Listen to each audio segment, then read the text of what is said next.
تو جس ملک میں ہم رہتے ہیں اس ملک کے کچھ حقوق ہمارے اوپر لازم ہوتے ہیں. جہاں پر آپ رہ رہے ہیں اور جہاں پر اللہ تعالیٰ نے آپ کے لیے رزق کا اہتمام کیا ہے، انتظام کیا ہے، تو ہمارے اوپر لازم ہے کہ ہم اس ملک کے قوانین، قواعد و ضوابط کی پابندی کریں. ٹھیک ہے؟ اور شریعت اسلامیہ جو ہے وہ بھی یہی تقاضا کرتی ہے کہ حاکم وقت جو ہے اس نے خاص طور پر اسلامی ممالک جو ہیں انہوں نے آپ کے لیے جو اصول مرتب کیے ہیں، جو قوانین مرتب کیے ہیں، اگر وہ آپ کو کفر کرنے پر مجبور نہیں کرتے تو آپ ان کی منع عین جو ہے اطاعت کریں، پابندی کریں اور ان کو قبول کریں.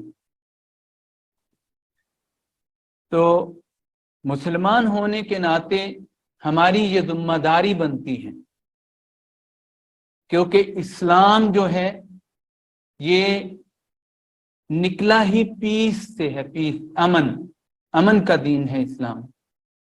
اور جہاں پر مسلمان ہو اس کا مطلب یہ ہونا چاہیے کہ یہ جگہ جو ہے یہ امن کا گہوارہ ہے. ہمارا رہن سہن، اٹھنا بیٹھنا اس طرح کا ہونا چاہیے کہ دوسرے لوگ جو ہے وہ دیکھتے ہی یہ سمجھ جائیں کہ یہ امن پسند قوم ہے. آپ دیکھیں کہ نبی صلی اللہ علیہ وآلہ وسلم کے دور میں صحابہ جہاں جہاں گئے اسلام کا پیغام لے کر، کہیں بھی آپ کو بہت بڑی مزاحمت کا سامنا نہیں کرنا پڑا اور آسانی سے وہاں کے رہنے والے لوگ جو ہیں وہ آپ کے تابع اور فرمان ہو گئے. اس فرمانبرداری کی وجہ کیا تھی؟ اس اطاعت کی وجہ کیا تھی؟ اس کی سب سے بڑی وجہ وہ پیغام تھا اسلام کا جو امن کا پیغام تھا. اور جہاں بھی اسلام کا پیغام پہنچا ان لوگوں کو پتا تھا کہ یہ امن کا پیغام ہے، اور ان کے سامنے اگر ہم نے سرنڈر بھی کر دیا تو ہماری نہ صرف حفاظت کی جائے گی بلکہ ہماری بقا کا بھی ضامن ہے. تو ہم دیکھتے ہیں اسلامی تاریخ کو اگر اٹھا کر دیکھیں تو ہم دیکھتے ہیں کہ کتنے ایسے ملک یا علاقے جنہیں صحابہ نے فتح کیا لیکن وہاں پر کوئی جنگ و جدال نہیں ہوا،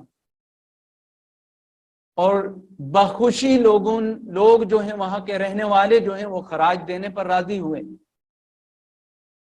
اس کا ایک ہی پیغام تھا اس وقت، اور وہ تھا کہ یہ لوگ امن کے داعی تھے، امن کا پیغام لے کے نکلتے تھے، اور جہاں جاتے تھے وہاں والے بھی یہ سمجھ جاتے تھے کہ یہ ہماری حفاظت کرنے کے لیے آئے.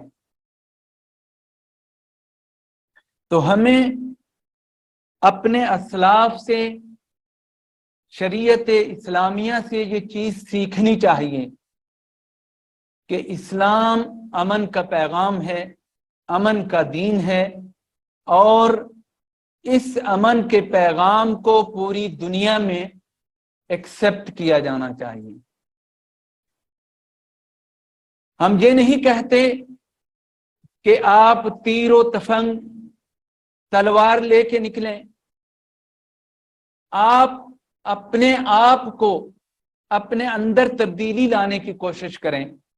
جب پورا اسلام آپ کے اوپر نافذ ہوگا تو وہی حالت ہو جائے گی جیسے صحابہ جا کے علاقے میں پہنچتے تھے اور وہ لوگ ان کے ہاتھ پر بیعت کر لیتے تھے.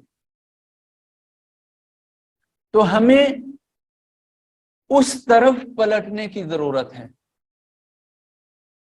ہمارا یہ 5 فٹ کا جسم، 6 فٹ کا جسم